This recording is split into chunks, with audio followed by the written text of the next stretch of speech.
I'm Bob Friday, Chief AI Officer, Juniper, CTO of Juniper's enterprise business. It is great to be here. I think I know most of you. For Mist and the Marvis data science teams, this is the event of the year. This is what we work towards every year. This is what we come to be at. And for me personally, I'm known for saying ventures like Mist are the ultimate team sport. Wireless networking is a very small world. I think we all know each other from everything. And I want to personally thank everyone here because the venture would not have been the same without you. You guys are part of the team. We got here with all your influence and all your knowledge of the industry. So thank you very much. It is a team sport. This adventure started when Susan and I were at Cisco, and I think you guys have heard this story before. Basically, we were there, what we were hearing from some of our very large customers, where basically they wanted us to have the controllers to stop crashing. They were tired of that. They also wanted to get things quicker than a year, right? They want us basically to innovate faster and keep up their digital transformation. And probably thirdly, and most importantly, before they were going to put anything critical on the consumer device, like an app or on the network, they wanted to make sure that it was going to be a good experience. And this is what I would say is the foundation of Mist was really this paradigm shift. We still have to keep all these boxes green, AP switches, all those things have to be running. But the paradigm shift is really around AI ops moving us from a client to cloud tradition, right? We want to make sure that that connection is going to be good. And what you're hearing here is one of the big new announcements we're going to be making today is really bringing this Zoom data into Marvis. And this is really around how we're going to start ingesting data, labeled data about your user experience. And why this is so fundamental is this is basically going to let us to start to leverage technologies like ChatGPT and taking terabytes of data, training models that can actually predict user performance and start to understand why you're having a poor experience. So this is a big announcement. This is something I'm very excited about, and I think the Mist data science team is very excited about. This journey, I think you've heard this story before. When it comes to AI, it all starts about the data. I'm famous for saying, great wine starts with great grapes. Great AI starts with great data, right? And that's why we've always started the journey with data, why we built access points to make sure we can actually get the data we want. What we're doing today around Zoom is really starting to extend that data thing, right? We're always been ingesting more data. More data lets us actually solve more problems. What you saw when we started the journey with wireless access points, because that's what allowed us to answer the question of why are you having a poor internet experience, right?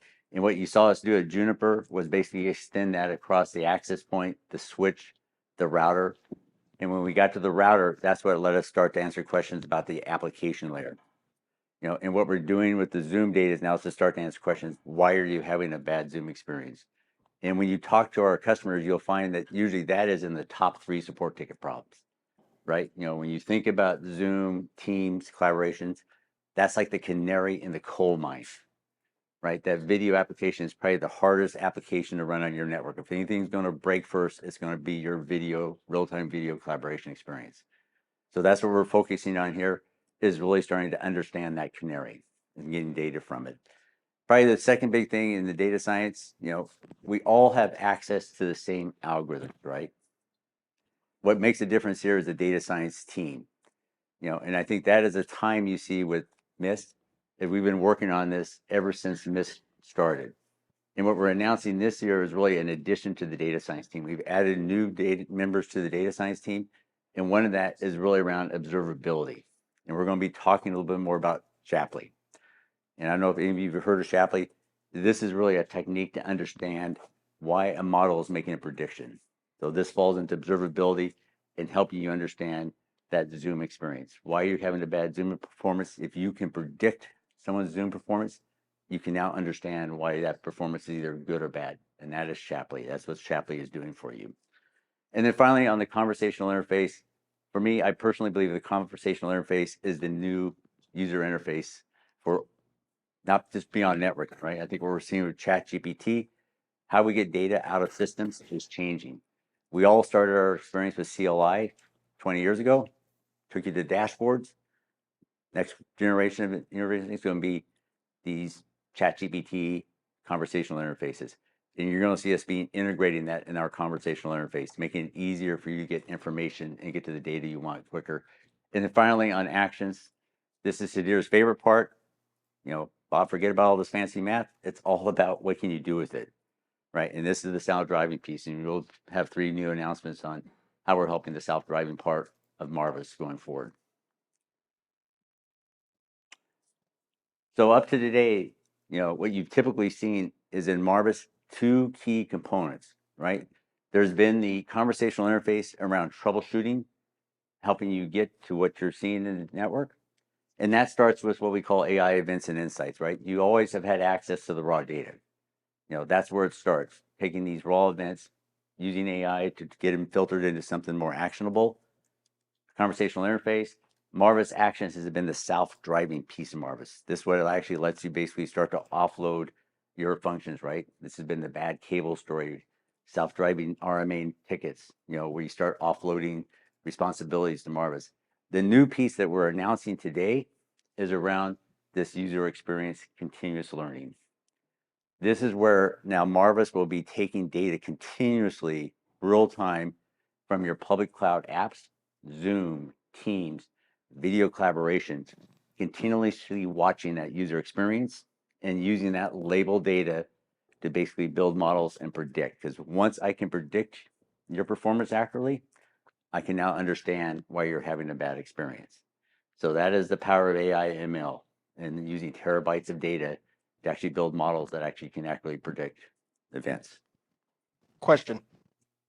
So one of the things that I've always thought is that defining good Wi-Fi from metrics can be a little bit of a challenge, and having user input might be helpful in the sense that a user can report that they're having a bad experience in their perception, which can often be flawed. Is that something that you guys are considering? Some sort of like, hey, right now my Wi-Fi is bad kind of button that someone could use to report, and then you would capture the data and then maybe use that to help train the model going forward? Yeah, I mean, so what we're talking about here, John, is reinforcement learning. Yeah. So when you look, when we'll talk about this more in detail, exactly how this Zoom model works, but the answer is yes. This is reinforcement learning, taking human actual feedback into the model and basically making that prediction better, right? So the answer is yes, and this is the power of ML, right? And you're seeing it with ChatGPT. If you look at the ChatGPT, you'll find that human reinforcement learning, that is what made the difference between ChatGPT and the other models. Given the almost ubiquitous presence of Teams and Zoom clients on all laptops and devices out there, we're leveraging that user sentiment directly into the Mist dashboard. I'll show you a demo.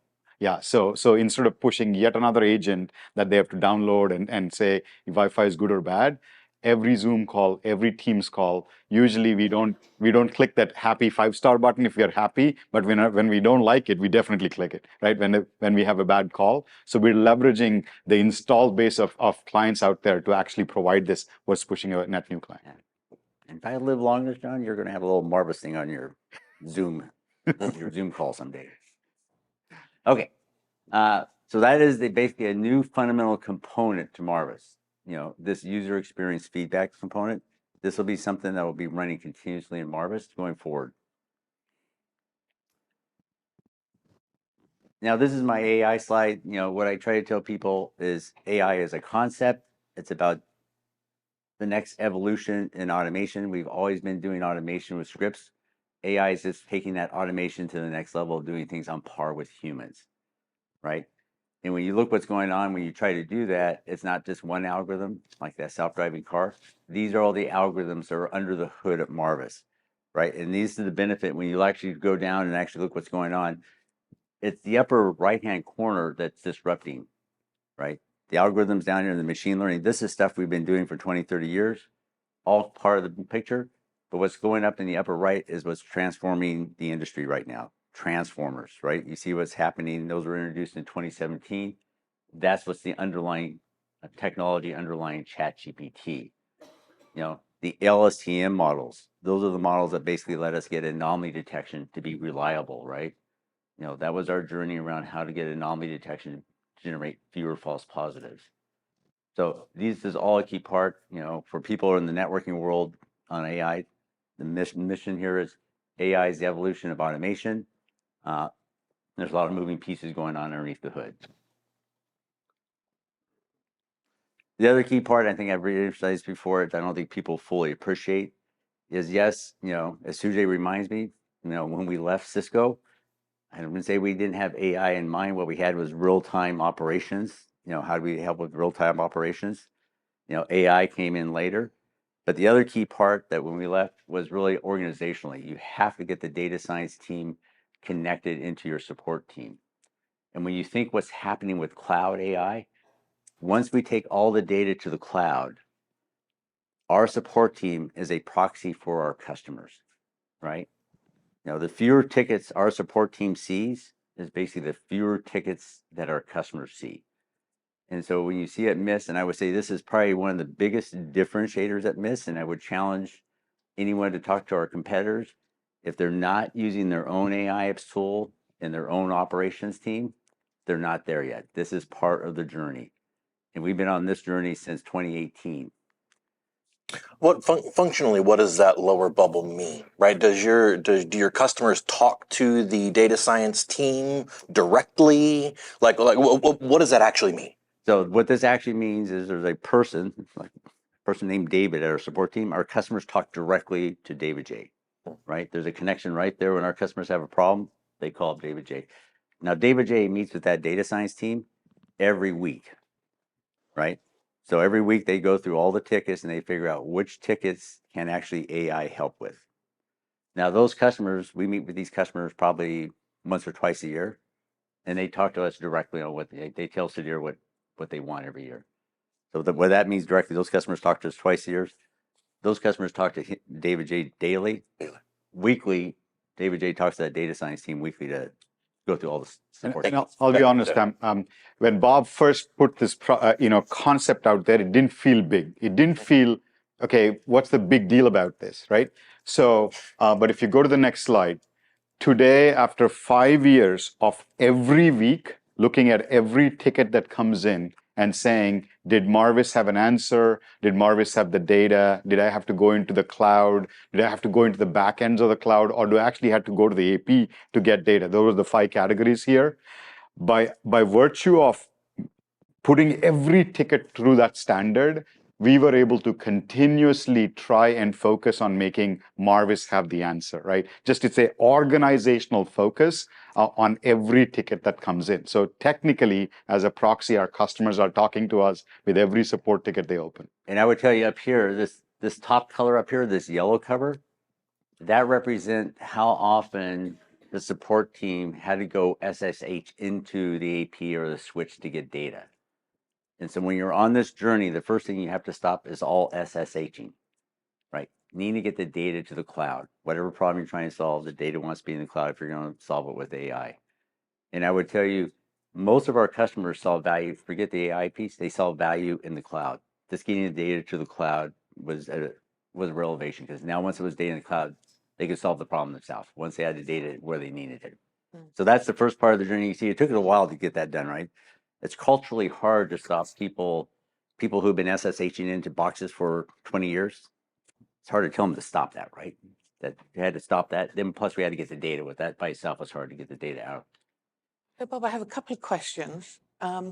With Marvis now, is the interface to Marvis going to be a ChatGPT experience? Is that what is it kind of replacing the user experience? And then my second question, follow-on question to that, ChatGPT has a learning ability that they can learn from the person that's entering.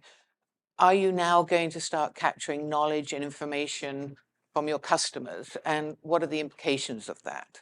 I think the implication, so the question around, the answer is yes, we're going to be integrating large language models into the Marvis Conversational Interface. It's going to start with the knowledge base, as opposed to, we'll move on to networking. The first mission will be knowledge base. What the large language models will do, they will not per se capture data, but they will be much more of a dialogue experience. Those large language models have a very large extended input. They take thousands of tokens. So as you communicate with it, it remembers what you said before. That's a little bit different than reinforcement learning. So that conversation will be a little bit more human-like, a little bit easier to get data out of. You're getting data out of documentation or start to explore your network data. Oh, okay. So if I have a certain way of dialoguing, when I log on, it will then start using those terms when it's explaining things to me. Is that what you're saying? It's like learning my language? It That's will what you're start to saying? learn with reinforcement learning, it will start to learn your language. Okay. As we start to actually incorporate reinforcement learning and training the models to basically be more domain specific. Okay. Okay. And will it, sorry, I hate to drag on this, but will it, if I start asking questions, my network is doing this, why is it doing this? Is Marvis then learning that my network is doing this and then making that part of the knowledge pool that then can be shared with other customers? That is where we're headed. Mhm. And so that is the power of these models, right? Right, right, Is right. basically to become much more personalized to your network. Yeah. Okay. Now, where we're starting right now, this will become a knowledge, where we'll start will be knowledge bases. It'll be a language model that's very Juniper domain specific. So you can start answering questions about Juniper domain specific stuff. Right. Okay. But where you're headed is eventually, yes, we'll head to the point where this model will get very specific about your network. Right. Great. Lovely. Thank you. Quick, quick thing on that, like, so when she mentioned sharing with the customer, right? So customer X, for example, has, let's say, AP45s and certain clients, certain code version that they're running. And let's say something happens and the clients are experiencing some issues or problems or something like that because of certain whatever reason. Customer Y has a similar setup. So will that information somehow be displayed or to that other customer also, to possibly they can figure out what is the Not now. These are separate. I mean, right now, we'll talk about this. There's a whole section on the model we get to. Okay. I would say right now, what's happening to these LLMs, we're fine tuning them for Juniper domain. So this will be a Juniper model specific to Juniper knowledge. That same concept can be extended down to customer site and org, right? We could start organizing LLMs that are customer specific, which is not interlapping. That'd be like a customer would have a specific model optimized for their environment, right? For your network. Well, if I may ask a question about your chart, is this, you talked about SSH and people having to SSH into the devices. Is this to identify a problem with the AP, or is this looking at just like, hey, the wireless clients are having issues? Yes and yes. Yes. Okay. I mean, the people SSHs in the boxes all the time. So there's give me move on look. Yeah, no. I just also want to add that.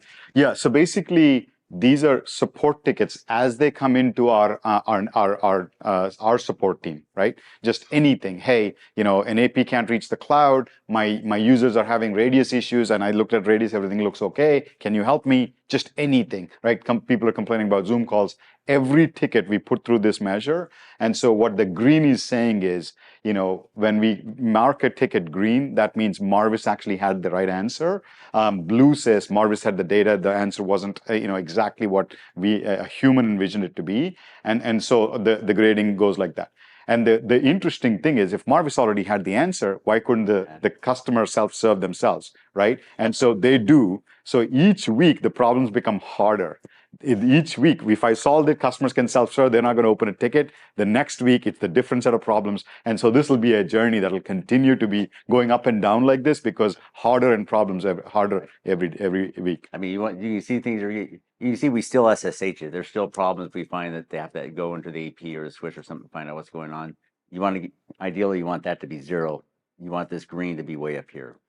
That's the journey we're on now. It gets harder and harder as we get down to get the low hanging fruit out of the way. Now we're down to the harder problems that come up. Okay, now we're going to get more into the continuous learning experience.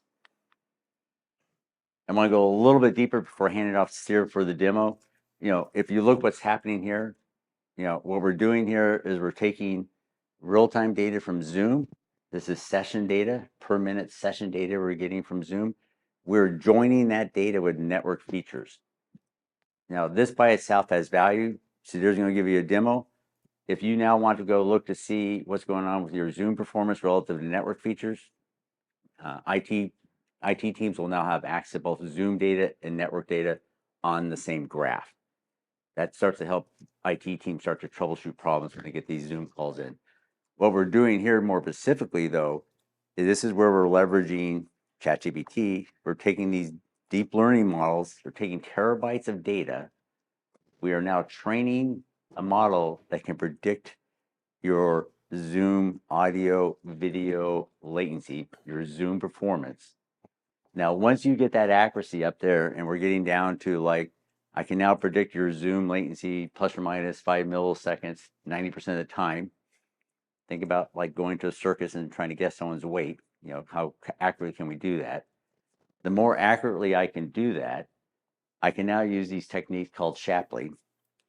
I don't know if anybody's heard of Shapley, but Shapley is basically a data science technique to start to explain the features of a model. So when you get down to this graph here, it's what they call a Shapley graph. I can now explain which network feature is responsible for your latency, right? So this starts to let us get down to figuring out whether or not is it a wireless problem or a WAN problem or a client problem. And the good news is when we get data from Zoom, they start to give us information about the client. Turns out maybe 10, 20% of the problems have nothing to do with the network. It has something to do, you're downloading a video while you're trying to do your Zoom call. You know, and they have visibility in that. They know if that laptop is overloaded, the CPU is being overloaded while the Zoom call is going on. So this gives you more visibility in what's going on to this client to cloud experience, right? Are you able to see like, hey, your antivirus is running, and it'll say this process is? It doesn't tell us what process. It'll tell us what CPU. It'll tell us that basically the CPU is overloaded right now. Yeah. We've got the Marvis SDK is starting to get more visibility in what's going on the laptop, but the Zoom information gives us basically CPU information, what's going on the laptop. Okay, I'm gonna turn it over to this question. I'll give it over to Sudhir. Sudhir is going to give us a Quick demo. Get back to the real world. So before I go to the demo, just very quickly, the net summary of this slide is if your organization is running Zoom right now, we're launching with Zoom, Teams will follow it later this year. But if your organization runs Zoom right now, we could actually connect the Zoom instance to the Mist cloud and be able to start to get, where and what problems, what network features are causing problems. But the true power of this entire thing is even if you don't have Zoom in the future, our ability to predict based on the network features we see, our ability to predict what if your network is capable of running a audio video stream right now. So let's look at it. So basically, what you're seeing here is we are for the first time natively integrating Zoom call data in here. Right? So directly from Zoom Cloud on a minute-by-minute basis, latency, packet loss, jitter coming in, and audio in, audio out, video in, video out, screen share in and out. All of this data is coming from the Zoom Cloud into the Mist Cloud.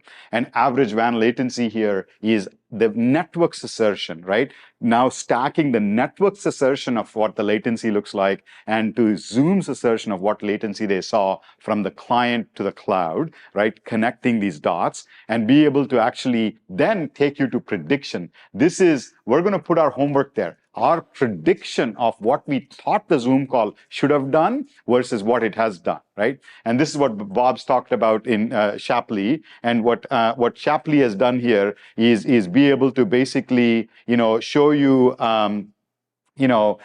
this whole, on a feature by feature basis, right? So which features we believe. So just to give you an order of magnitude example, right? One of the customers that we've connected their Zoom instance to our Mist cloud, they're doing 20,000 Zoom meetings per day right now, right? 20,000 Zoom meetings, because again, if you think about it, they're about a 25,000 employee company. 20,000 Zoom meetings is nothing. It's like one meeting per. But for us, we now have 20,000 Zoom calls times the number of minutes that they've had the call and put all of that data and say, across all these 20,000 calls in this organization, what's commonality? What's the probability of what caused maybe a certain radio channel? Maybe all the people on a certain channel were the ones that experienced failure. Maybe someone, with overloaded APs. This whole, Shapley model is going to take us to a whole another level. Now, take this forward. Marvis now, you could say, hey, at this organization level, show me the Zoom calls that happen, right? Being able to connect the Zoom calls natively into the Marvis Conversational Assistant and say, okay, at this site, I mean, how many calls have happened, and who's actually been on a Zoom call. And this green dot says that was a happy call. The green dot says the user had a good Zoom experience. And so consequently, now, not only are we able to connect the Zoom experience, we're connecting it end-to-end, client to cloud, from the client to the AP to the switch to the WAN edge up into the Zoom cloud. That entire experience, we are able to collate it. But the power of this thing is just ask, hey, were there any bad Zoom calls? How often have you had a CEO have a bad Zoom experience? That kind of stuff. So here we're saying, Kumar had a bad Zoom experience, and why? Okay, that device roamed in the middle of the Zoom call, right? Powerful connection between the network and the application on a minute-by-minute basis. Only a cloud-enabled, cloud-native microservices architecture can do this, right? Now, let's go look at, hey, what was Kumar's laptop's experience look like on the wireless network side, right? Troubleshoot that particular MacBook Pro, boom. The network said, hey, this device is doing an interband roam, and consequently, in the middle of the Zoom call. So think of all of the hoops you have to run today to be able to actually connect these two simple things. And John, to your experience, yes, we are bringing the Zoom, rating natively into the cloud here. So basically, not only is the user feedback captured, and that becomes, when you say, show me bad Zoom calls, that becomes the green or red dot. But this is the audio quality from Zoom as determined by Zoom, not the user. Video quality by Zoom as determined by Zoom, and screen share quality. This is the human feedback. All of this connecting the dots with the actual end user experience, right? So we're super proud.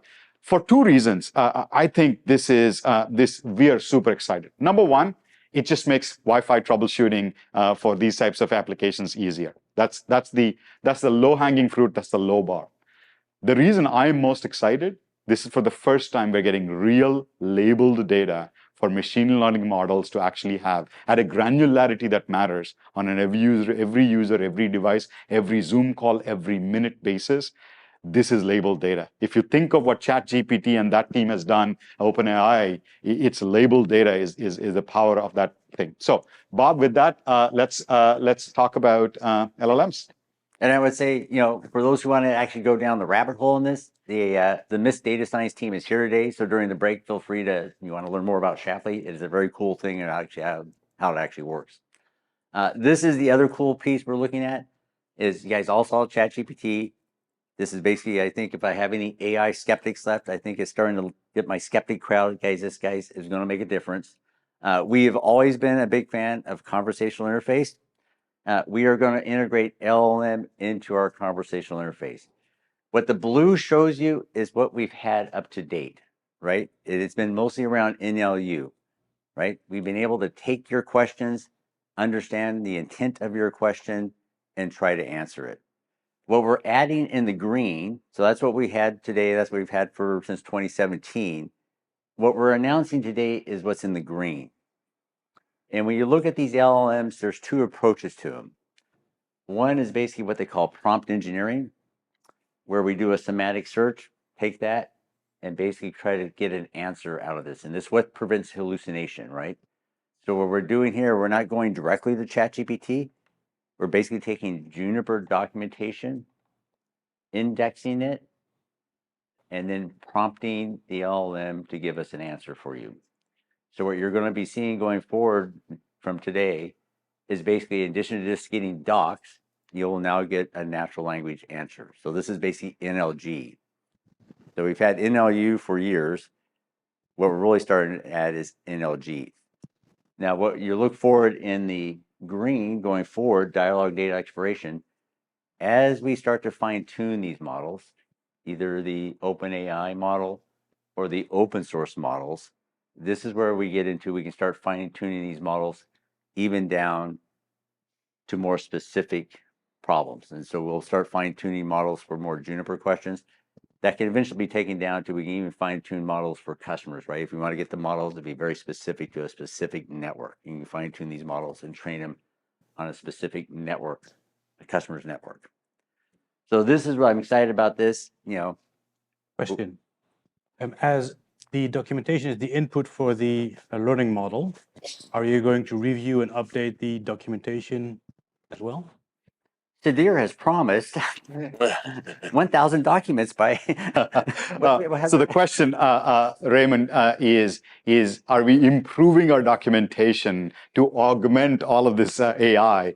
Absolutely. In the last 1 month, literally, we've done, Mist has been great at many things in the world. Documentation is not one of them, right? And so we've taken that seriously in the last month, the month of April.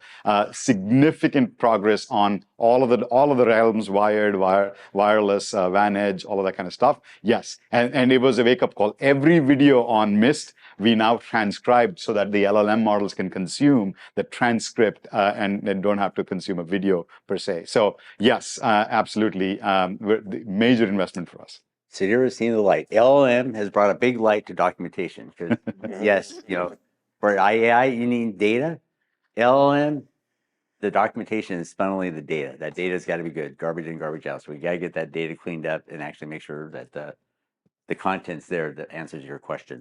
And then a question on both the query and then the output. Is that contextual to? Would that be contextual to the user as well?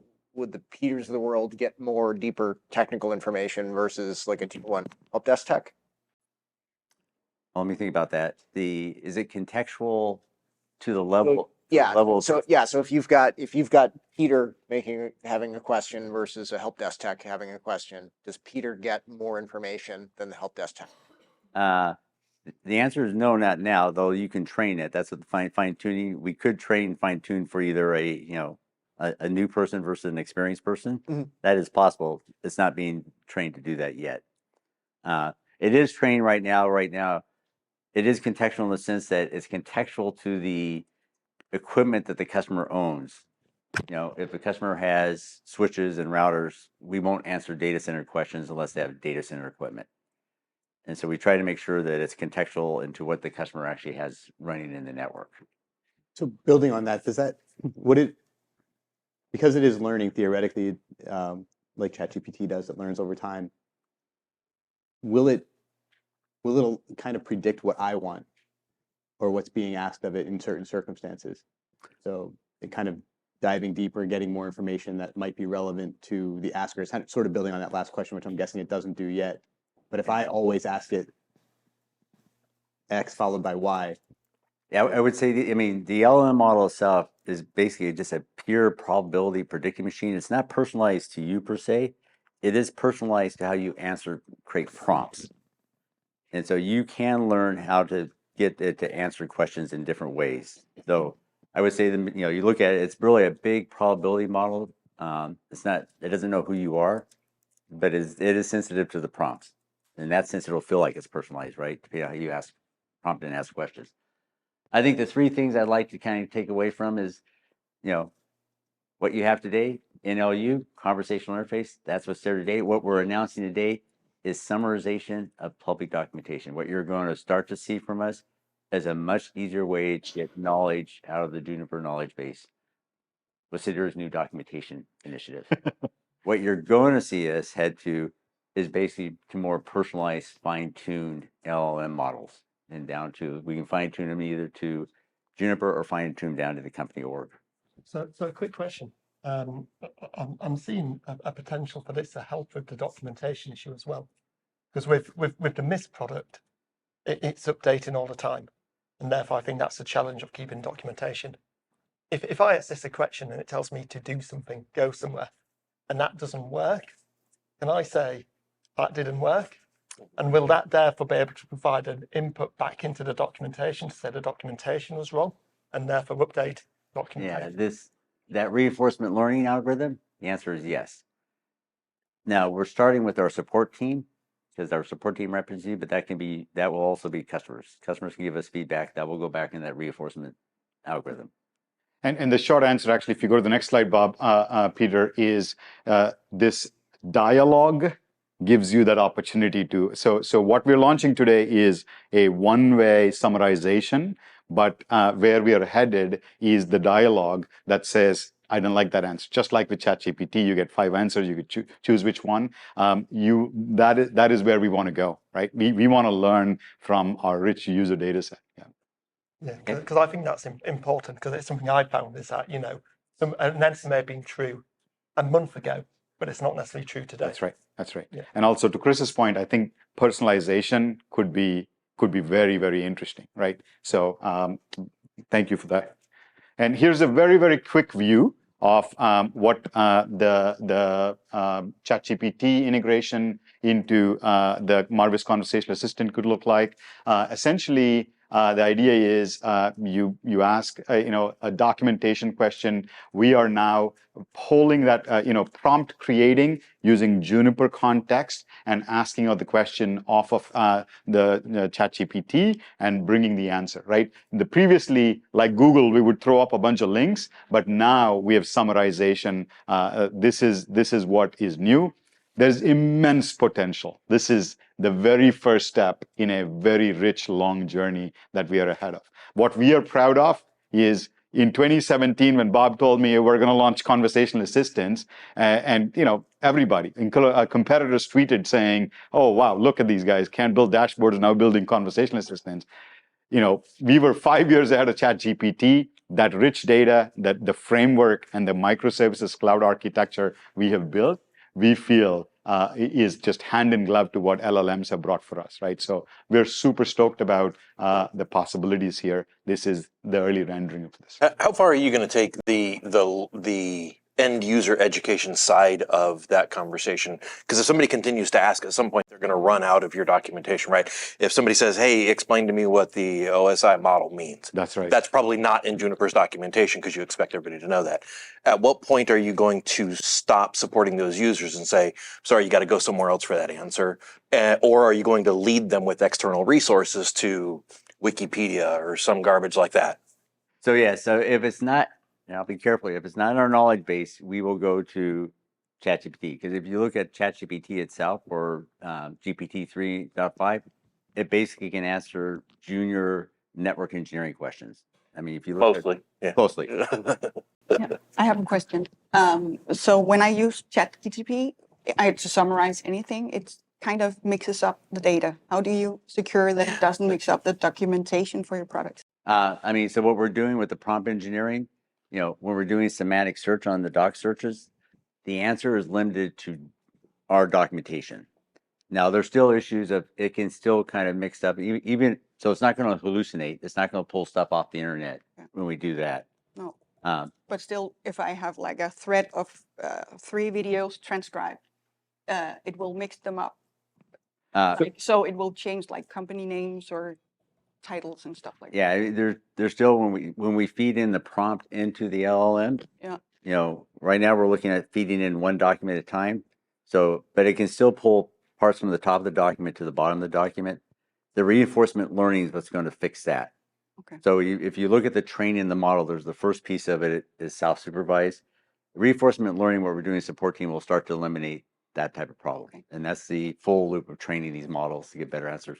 It's still in my view, 2 simple ways in which we will avoid hallucinations. Number one is the art is in the prompt creation and the associated reinforcement learning. That's number one. Mm-hmm. Number 2, there is absolutely human data labeling that we are pursuing. ChatGPT also pursued. And so first, the prompt creation with Juniper context. And second, we are labeling as fast as so that we can give that reinforcement to the model. Yeah, but ultimately, this is a probabilistic model. Ultimately, we're not going to be replacing network engineers. Ultimately, someone's got to look at the answer. We're trying to help them get to the answer they're trying to get to quicker and faster. I think the other big thing, in addition to Zoom and LT, we're announcing 3 new Marvis Actions. I'm going to talk about 2 of them here right now. One of them is wired broadcast anomalies. This really started with a customer, a higher ed customer.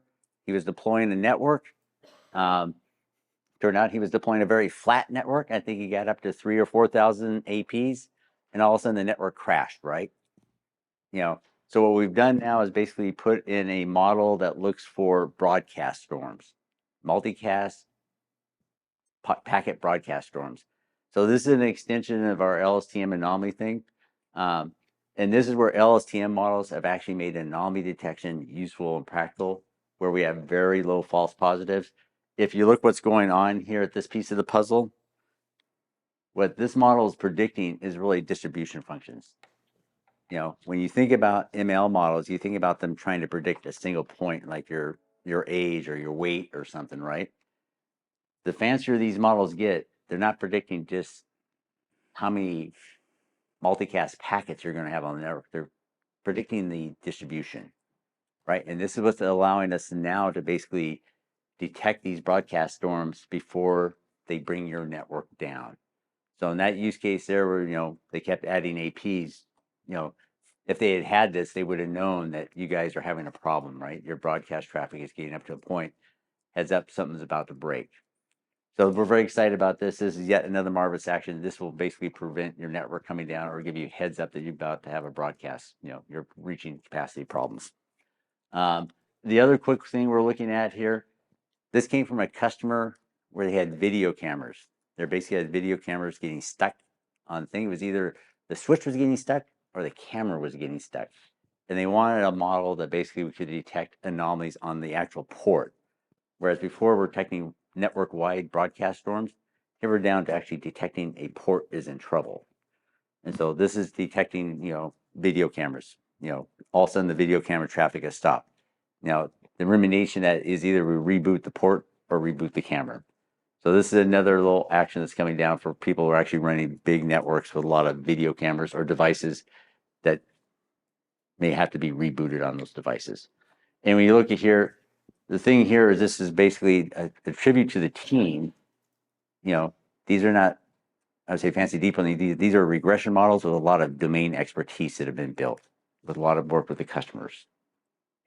What about something like, okay, if it detects an anomaly, AI can learn, okay, so certain action is happening and it's causing like a certain problem.